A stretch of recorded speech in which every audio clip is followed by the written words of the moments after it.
Selamat siang dan salam sejahtera bagi kita semua.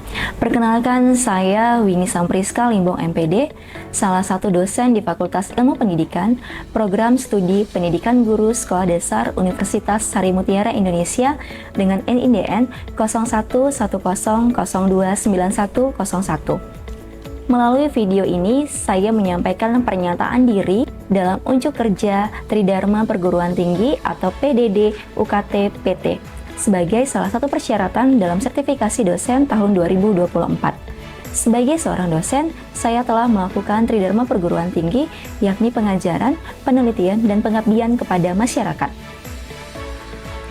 Pada kesempatan ini, saya ingin memaparkan salah satu Tridharma yang telah saya lakukan dalam bidang pengajaran melalui mata kuliah, model pembelajaran dan pengembangan bahan ajar IPA yang terdiri dari 2 SKS.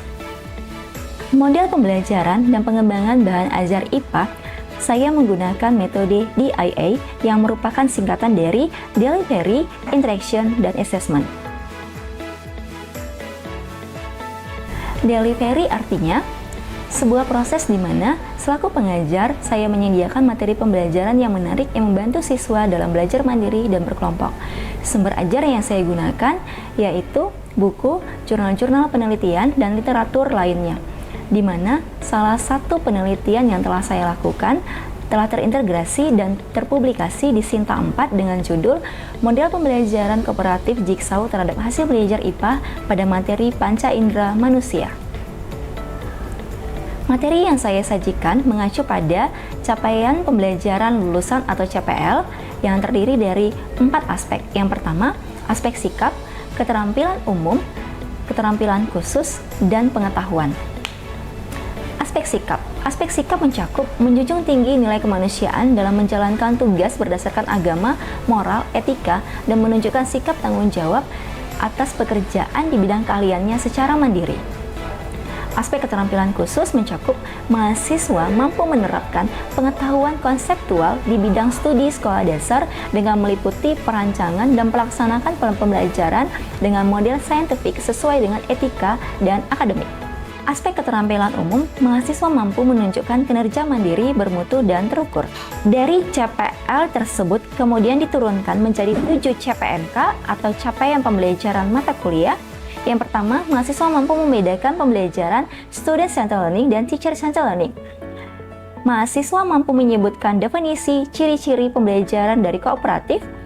Mahasiswa mampu menyebutkan definisi ciri-ciri pembelajaran dan sintaks dari model pembelajaran PBL, Inquiry, Kontekstual, dan PJBL.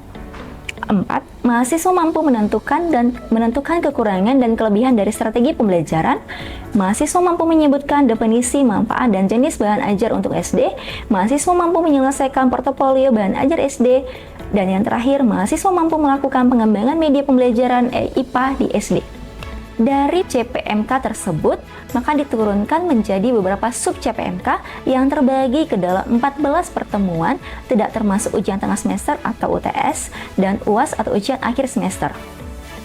Demi menunjang pengajaran yang saya lakukan, saya menggunakan aplikasi Canva dan Andromind dalam terlaksananya mata kuliah ini. Interaksi adalah proses yang terjadi antara mahasiswa dengan dosen guna tercapainya tujuan pembelajaran dengan sistem Student Learning Center, di mana proses pembelajaran menempatkan siswa sebagai subjek pembelajaran. Sistem CLC terdiri menjadi 3. Yang pertama, pembelajaran interaktif, di mana adanya pemaparan materi pembelajaran oleh dosen dengan memberikan pertanyaan kepada mahasiswa serta meminta respon dari mahasiswa. Kedua, small group discussion, yaitu metode dengan merupakan model pembelajaran yang melibatkan mahasiswa dengan antar kelompok belajar mahasiswa.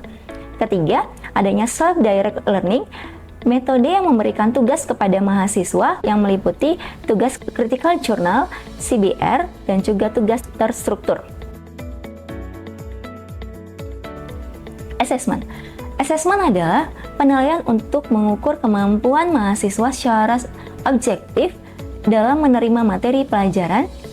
Penilaian yang saya lakukan mencakup 3 aspek. Yang pertama, kognitif, menilai melalui ujian tengah semester dengan bobot 30%, melalui ujian akhir semester dengan bobot 50%, penilaian afektif, yaitu menilai kolaborasi mahasiswa dalam tugas kelompok, yaitu dengan bobot 20%. Dan yang terakhir menilai psikomotorik, yaitu dengan menilai sikap mahasiswa dalam pelaksanaan perkuliahan. Semua proses asesmen telah disampaikan kepada mahasiswa saat di awal perkuliahan agar mahasiswa dapat mengetahui penilaian yang saya lakukan baik secara objektif dan transparan. Demikian pemaparan 3 aspek yang saya lakukan dalam proses pembelajaran yang terdiri dari delivery, interaction, dan assessment atau yang disingkat dengan DIA. Selanjutnya saya akan menampilkan video pengajaran dalam kelas secara luring. Selamat menyaksikan. Oke, selamat siang untuk kita semuanya. Siang, Bu. Kita bertemu kembali dalam pembelajaran model pembelajaran dan pengembangan bahan ajar IPA, yaitu pada pertemuan ketiga. Sebelum kita masuk ke pertemuan ketiga, kita nanti akan bahas tentang yang namanya cooperative learning. Sebelumnya, kita ice breaking dulu. Oke, semuanya boleh berdiri. Smart teacher, saya pikir, saya rasa, saya bisa. Satu jari kanan, satu jari kiri, bergabung menjadi dua.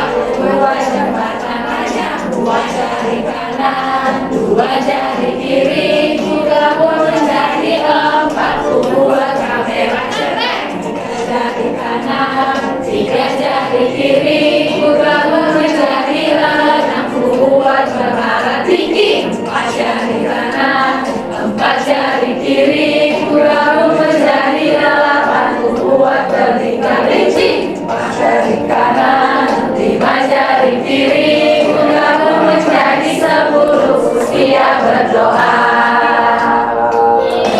Oke, siap berdoa.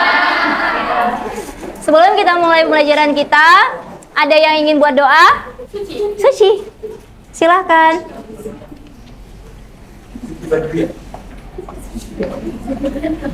Baik teman-teman, sebelum kita mulai pembelajaran ada baiknya kita berdoa menurut agama dan agama kita masing-masing. Berdoa dimulai.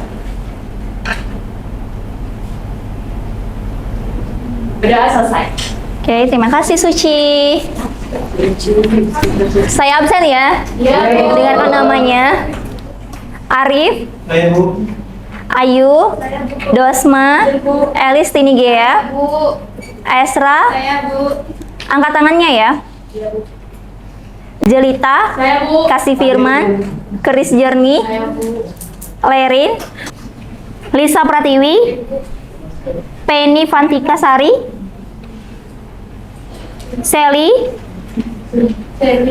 oh Celi ya, Celi, Adriana, Desi Karunia.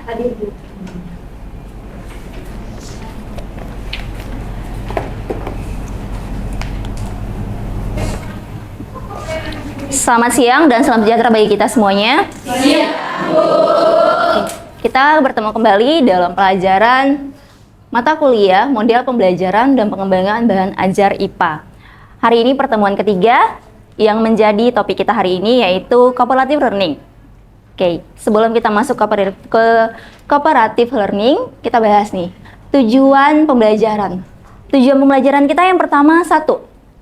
Mahasiswa mampu menyebutkan definisi dan ciri-ciri dari pembelajaran cooperative learning. 2. Menyebutkan manfaat pembelajaran cooperative learning. Ketiga, menyebutkan sintaks dari pembelajaran cooperative learning. Oke, sebelum kita lanjut, menurut kamu apa yang dimaksud dengan cooperative learning? Ada yang bisa memberikan tanggapan? Oke, Rohana, the first. Stand up, please. Menurut pendapat saya, cooperative learning itu pembelajaran di mana diskusi kelompok atau pembagian kelompok. Di sini kerja kelompok ini adalah bekerja sama tim gitu. Oke, ada yang ingin menambahkan? Terima kasih pada Rohana. Ada yang ingin menambahkan? Celi.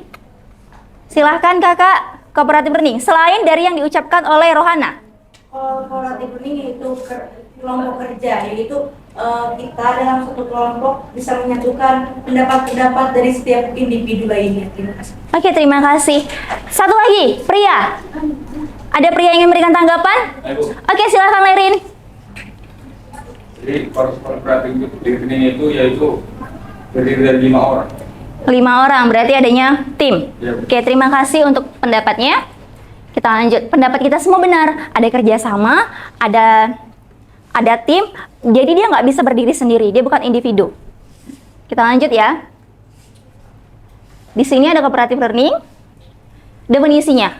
Jadi apa definisinya? Definisinya yaitu suatu model pembelajaran yang menekankan pada aktivitas kolaborasi di mana adanya kelompok kecil untuk mencapai tujuan pembelajaran yang sama dengan menggunakan berbagai macam aktivitas. Ada macam aktivitas di dalam belajar. Tujuannya satu, untuk memahami materi pembelajaran dan memecahkan masalah secara kolektif. Dari definisi di sini, paham tidak definisinya? Paham? Oke. Kita lanjut ya. Ciri-cirinya. Yang pertama ciri-cirinya yaitu kegiatan belajar dilakukan secara bersama. Kedua, selama proses pembelajaran terjadi face to face. Siswa saling mendengarkan pendapat di antara anggota kelompok. Berarti dapat belajar dari teman sebaya. Berarti ada peer teaching di dalamnya. Selanjutnya, siswa berkesempatan untuk aktif berbicara dan saling mengemukakan pendapat, lalu mengambil keputusan tergantung pada keputusan siswa sendiri. Artinya ada kesimpulan nanti yang ditentukan oleh kelompok masing-masing. Lalu yang terakhir, siswa dituntut untuk aktif dalam setiap kegiatan belajar pada kelompoknya. Jadi dalam cooperative learning, setiap siswa nanti punya tugasnya masing-masing.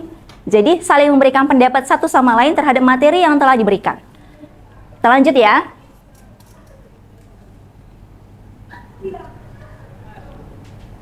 Manfaat yang pertama apa? Apa manfaat cooperative learning? Ini dia. Mengembangkan tingkah laku kooperatif. Jadi, tingkah laku kooperatif ini sangat penting, apalagi kita yang akan menjadi calon ibu guru dan bapak guru, maka kita harus bisa bekerja dalam tim. Bagaimana nanti kolaborasi antar kita dengan siswa, siswa dengan orang tua, kita dengan sesama rekan kerja kita di sekolah. Jadi adanya kolaborasi nantinya.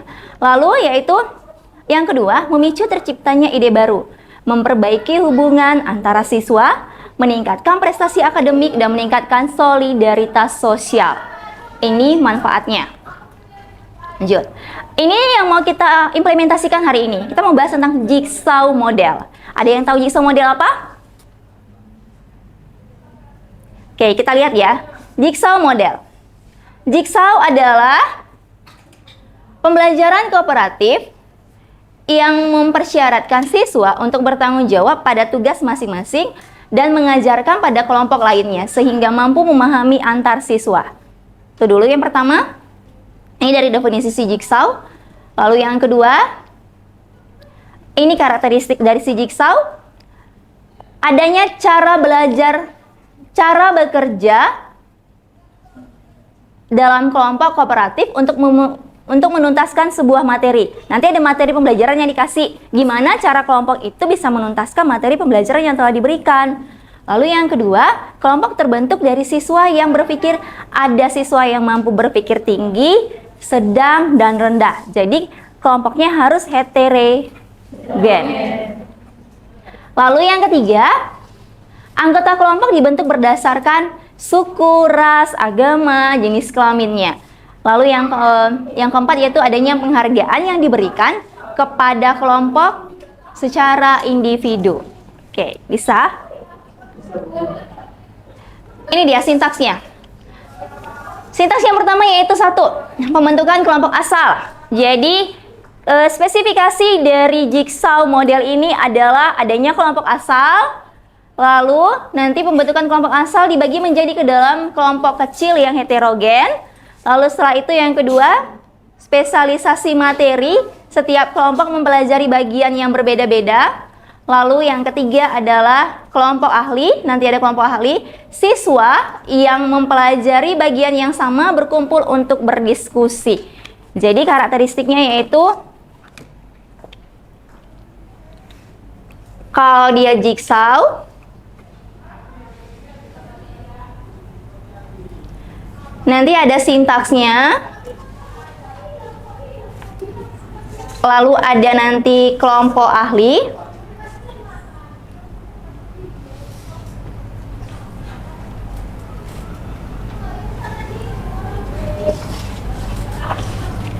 kelompok asal dulu terlebih dahulu, lalu nanti ada yang namanya kelompok ahli. Ini tugasnya apa? Menyelesaikan problem atau materi yang telah diberikan. Ini ya.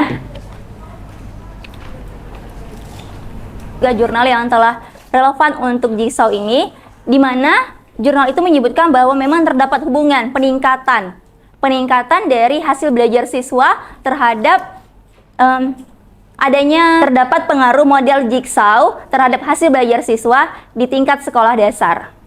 Gitu dia. Coba ya.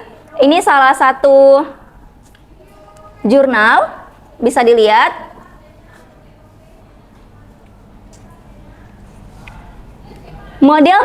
Pengaruh model pembelajaran kooperatif Jigsaw terhadap hasil belajar IPA pada materi panca indera pada kelas siswa kelas 4 di Bakti Luhur Medan.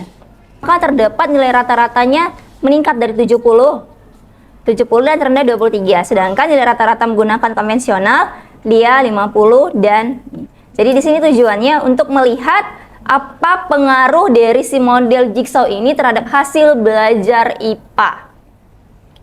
Jadi, menurut jurnal ini yang telah diteliti, maka terdapat pengaruh model pembelajaran kooperatif Jigsaw terhadap hasil belajar IPA.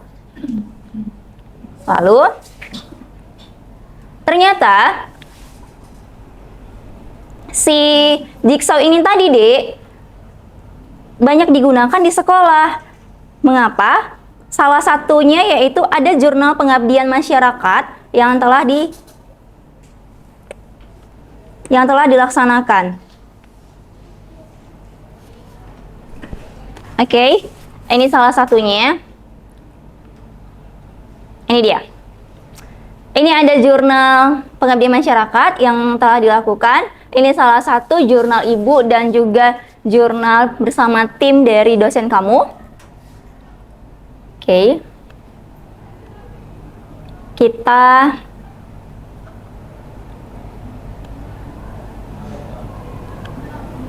sekarang masuk ke implementasi Jigsaw.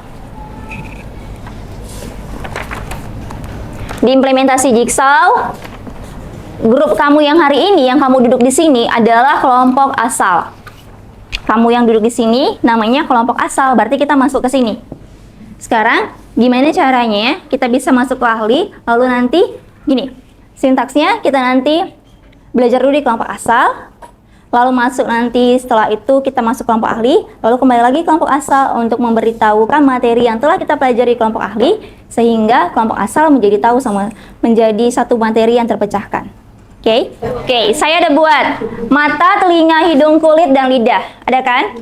Sekarang, kalian nama yang pertama sebagai mata, nama yang kedua sebagai telinga, nama ketiga sebagai hidung, nama keempat sebagai lidah.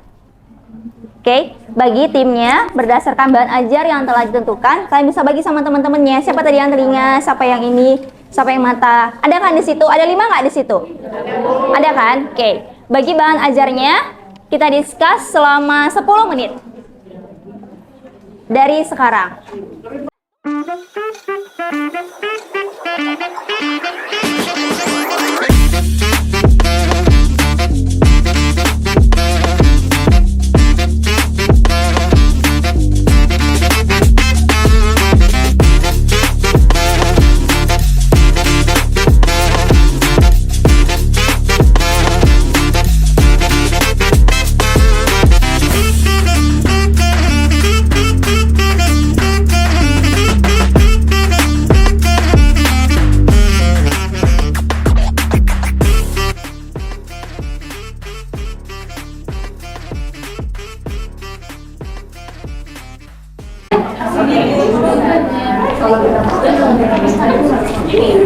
Oke, time is up.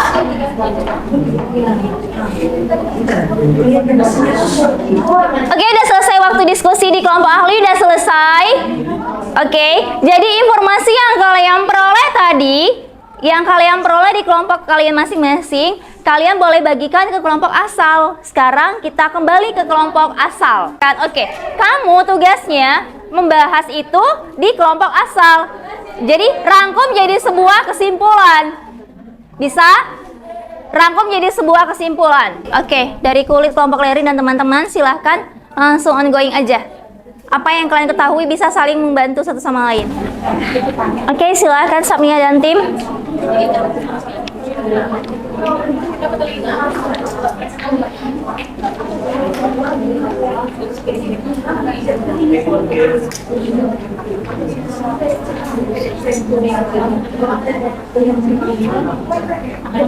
Jadi awal dari lidah dulu, kesimpulannya itu lidah memiliki papila, itu untuk rasa-rasa tugasnya ada manis, asin, asam, dan pahit. Oke, silahkan lanjut. Gue ikut telinga. Telinga itu memiliki bagian-bagian luar, yaitu ada telinga, bagian tengahnya ada telinga, ketiga ada bagian dalam yaitu saluran cium. Baik, selanjutnya itu ada mata. Bagian mata itu ada kornea, ruangan koridor, usus humor, iris mata dan pupil, dan lensa. Terus pada mata itu ada penyakit mata yang dimana yang pertama itu rabun jauh. Rabun jauh ini disebabkan karena ketika cahaya yang masuk pada mata itu jatuhnya tidak tepat pada retina. Terus yang kedua itu ada rabun dekat. Hampir sama penyebabnya sama rabun jauh, cuman pada rabun dekat ini penyebabnya itu terjadi karena cahaya yang masuk pada mata itu tidak dipantulkan tepat pada retina. Terus yang ketiga itu ada katarak. Penyebab katarak itu bisa terjadi karena penuaan dan cedera mata. Terima kasih. Baik, berikut penyakit dari hidung. Yang pertama itu ada mimisan, yang kedua ada rinitis, yang ketiga ada kolik hidung, keempat kelainan dinding pemis hidung, dan yang terakhir ada patah tulang pada hidung. Lalu berikut bagian-bagian dari hidung. Yang pertama itu ada lubang hidung, yang kedua ada bulu hidung, yang ketiga ada septum, lalu keempat ada rongga hidung, kelima saraf hidung, keenam sinus hidung, dan yang terakhir tulang kawat hidung. Dan yang selanjutnya yaitu lapisan kulit, di mana lapisan kulit itu yang paling luar yaitu epidermis, yang paling tengah itu dermis, dan yang paling terakhir paling dalam itu adalah hipodermis.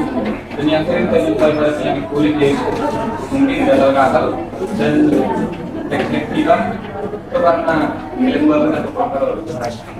Oke, terima kasih untuk kelompok Sapnia dan tim. Silahkan duduk kembali, beri tepuk tangan pada teman-temannya.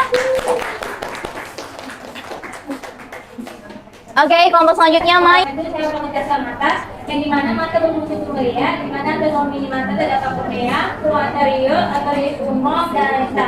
Penyakit yang sering terjadi di mata yang pertama itu diaporia atau rabun jauh. Akibatnya dari rabun jauh, akibatnya karena cahaya masuk tidak tersebar pada retina, sama lainnya juga penyakit hipertoria. Akibatnya tidak sama halnya juga dengan rabun jauh, tapi akibatnya tidak dipantulkan pada retina. Dan penyakit katarak itu karena terjadi rasa mata yang kurus disebabkan oleh faktor genetik. Selanjutnya akan buku tentang lidah. Bagian lidah ini terdapat tulang lawan di lidah. Fungsi lidah sendiri yaitu berbicara, memberikan rasa, dan membersihkan mulut. Oke, sekarang hidung. Nah, hidung itu ada beberapa penyakit yang termasuk itu flu. Yang dimana flu itu disebabkan oleh virus influenza. Yang dimana flu itu terjadi ketika sinus paru aktif memproduksi lendir yang menyebabkan hidung tersebar dan proses terjadi pada saluran pernapasan. Yang dimana sinus itu adalah mata udara kecil yang terletak di belakang tulang pipi dan bagian di antara mata. Dan tulang hidung juga kadang terasa sakit, yang dimana itu dapat disebut dengan sinusitis. Baik, selanjutnya masuk pada kulit. Kulit adalah tubuh yang elastis yang terletak pada luar yang melindungi tubuh dari pengaruh lingkungan. Jadi dalam kulit ini ada terbagi menjadi 3, ada bagian dari epidermis, dermis, dan hipodermis. Mungkin itu aja. Terima kasih. Oke, terima kasih. Silakan duduk kembali, beri aplaus pada kelompok main. Ini kartu evaluasinya. Tadi yang sudah kita pelajari adalah di model pembelajaran IPA hari ini, yaitu cooperative learning. Kita udah belajar definisinya apa, ciri-cirinya apa, manfaatnya apa, serta salah satu model pembelajaran yang sudah kita lakukan hari ini, yaitu jigsaw model. Oke. Harapannya kelak menjadi ibu guru atau bapak guru, kalian bisa menerapkan model-model pembelajaran yang aktif pada siswa kalian, sehingga materi pembelajaran yang kita berikan itu bisa secara singkat dipahami oleh siswa tersebut. Saya mau tahu nih, kalian paham tidak untuk hari ini tentang topik cooperative learning? Oke, seperti biasa, ada 3 kartu evaluasi. Yang kuning kalau kamu kurang paham, merah artinya kamu tidak paham, hijau artinya kamu paham. Saya hitung sampai 3, kamu boleh angkat kartu evaluasi kamu masing-masing. Menjadi, biar kita tahu kamu pahamnya sampai di mana, oke? 1, 2, 3, silakan. Angkat kartu evaluasinya. Berarti semuanya paham untuk hari ini? Oke. Terima kasih. Ada 5 pertanyaan, silakan dijawab dari sekarang. Dengan waktu 2 menit. Waktunya 2 menit aja. Silakan. Jawab singkat. 2 menit dari sekarang.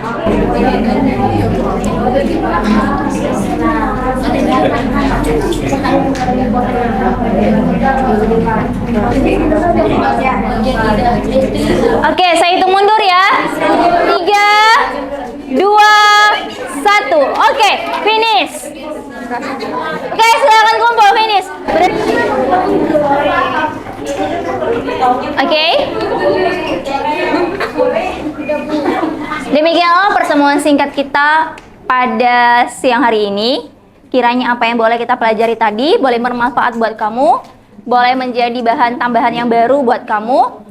Untuk selanjutnya kita bertemu pada pertemuan keempat, yaitu tentang pembelajaran PBL, yaitu Problem Based Learning. Oke? Demikian video pengajaran yang saya lakukan sebagai pernyataan diri dosen dalam unjuk kerja Tridharma Perguruan Tinggi atau PDD UKT PT.